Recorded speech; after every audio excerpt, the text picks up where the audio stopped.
My name is Anne and I am 24 years old, and I've had this recent newfound appreciation for Black History Month and for Black Canadian history in general.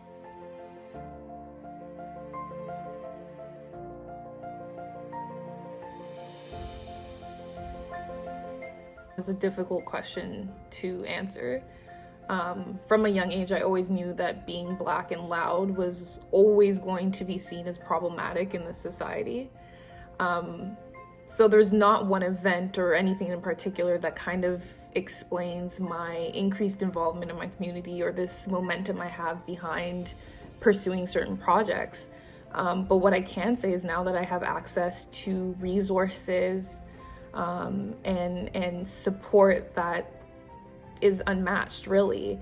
And thanks to the people in my life, thanks to the folks who are pointing me towards certain resources and helping me build relationships and meet new people, that is why I'm able to do what I've been doing and what you folks see online.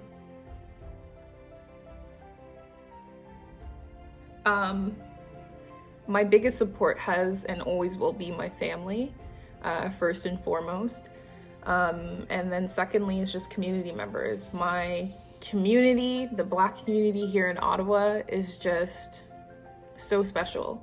And, you know, between having my family supporting me and having community support, I just feel so grateful, right? And able to surmount anything, really. In my 28 Moments of Black Canadian History video, I speak of this experience I had when I was 12 with a teacher who was just horrendously racist and discouraging, who even told me I wouldn't make it past grade 7.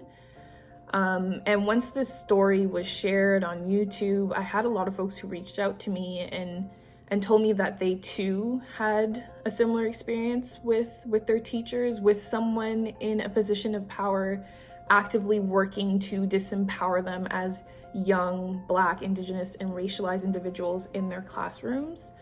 So, of course, there are family and friends and strangers who relate to my experience, right? It wasn't an isolated experience. In the public school system, there are students currently who are facing racism from their teachers, and it's even happening at the post-secondary level.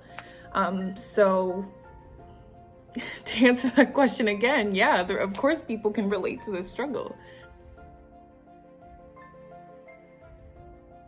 My mission in one sentence would be to challenge and dismantle white supremacy and the patriarchy without missing a beat.